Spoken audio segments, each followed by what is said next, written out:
नेताजी आपके कई फोटो जो है सपा सांसद राजू राय के साथ वायरल हो रहा है जिसके कई सियासी मायने निकाले जा रहे हैं। इसको लेके क्या कहेंगे?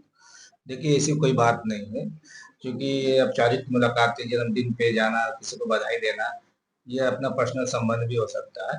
ये जो रूमर उठ रहा है, ये गलत चीज़ है, ऐसा नहीं होना चाहिए। अभी आप उसी दिन की बात बात उठा के बता दे रहा हूँ कि आपने देखा है कि माननीय गृह मंत्री जी उनको जन्मदिन की बधाई देने के लिए फ़ोन किए थे। तो इस तरह की अटकलें आना कि नहीं, क्या ऐसा वो बीजेपी में जाएँगे या सपा में जाएँगे, इस तरह हमको लोग कह रहे हैं कि नहीं ये सपा में जाने वाले हैं। ऐसी कोई बात नहीं है, हम बहुजन समाज पार्टी के सिपाही हैं, बहुजन पार्टी के साथ खड़े रहेंगे। लगातार कई बार देखा गया है कि राजू राय के आप करीब दिखे हैं, उनके आवास पे भी गए हैं।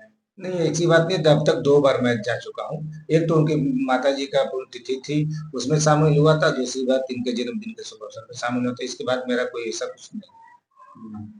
क्या ये कयास लगाया जाए कि आपकी नजदीकियां वो सपा की तरफ? देखिए वो हमारे सांसद या हमारे सांसद जो भी रहे हैं, जो किसी भी दल के रहे हैं, अगर जनता की प्रतिनिधि करते हैं, अगर सेवा करते हैं, तो हमारा काम उनसे हमेशा बना रहेगा, चाहे हमारे विधायक जी हों या तो सांसद महोदय हों, क्योंकि अपने क्षेत्र का काम कहीं न कहीं उनके माध्यम से ही होगा, क्योंकि हम तो चूँकि हार ही चुके हैं, तो हम तो विधायक हैं नहीं, तो मान लीजिए सांसद है नहीं, तो हमारे क्षेत्र का काम अगर कोई करेगा, तो हमारे सांसद विधायक ही करेंगे, तो कहीं न कहीं हमारा उनका तालमेल बना रहना चाहिए कि हमारे क्षेत्र का विकास, कहीं अगर क्षेत्र में कमियां हैं तो हम सुझाव देंगे, अपने पेट पे हम खुद लेकर जाते हैं, काम करवाने की करवा सकते हैं। इसलिए भाई संबंध बना के रखना चाहिए। कहीं ऐसा तो नहीं कि 2027 से पहले जो नजदीकियां बढ़ाने की जो है 27 में सपा की तरफ का इशारा कुछ नहीं, वैसा? ऐसी बात नहीं है, हम बहुजन समाज पार्टी के साथ हैं, बहुजन समाज पार्टी के पहले तक चुनाव लड़ेंगे। बहुजन समाज पार्टी के सम्मेलनों में आपको कम देखा जाता है। नहीं, संगठन की मीटिंग जो मोहम्मदाबाद में मीटिंग होती है, तो मैं उसमें मासिक बैठक में भी देख लीजिए, अभी 2 तारीख को मासिक मासिक बैठक हुई थी, उसमें मैं शामिल था, इसके पहले मासिक बैठक थी, उसमें मैं शामिल था। तो जो भी मासिक बैठक होती है, मैं उसमें शामिल रहता हूँ, ऐसी कोई बात नहीं है। आगे त्रिस्तरीय चुनाव आ रहा है, क्या इसमें बसपा अपने उम्मीदवारों को उतारेगी क्या? त्रिस्तरीय चुनाव में देखिए, आज बहुजन समाज पार्टी के लखनऊ में प्रोग्राम मीटिंग में रखी गई है, और चूंकि मैं किसी कारणवश से नहीं जा पाया हूँ, और मैं पूरी तैयारी लगा रहा हूँ कि 9 अक्टूबर को मानव कांचन राम साहब के जन्मतिथि के प्रोग्राम में उनको शामिल होकर बढ़िया से बढ़िया मैसेज दिया गया बहुजन समाज पार्टी की तरफ से।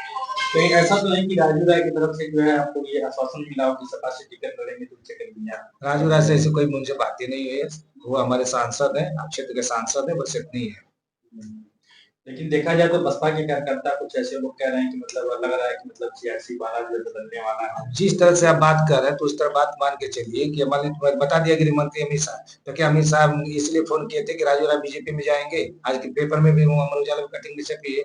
अब उस तरह क्या मतलब, राजू राय बीजेपी में जाएंगे कि बीजेपी गृह मंत्री जी सपा में आएंगे? ये अटकना लगाना गलत चीज है, किसी को जन्मदिन पे बधाई देना गलत चीज नहीं है।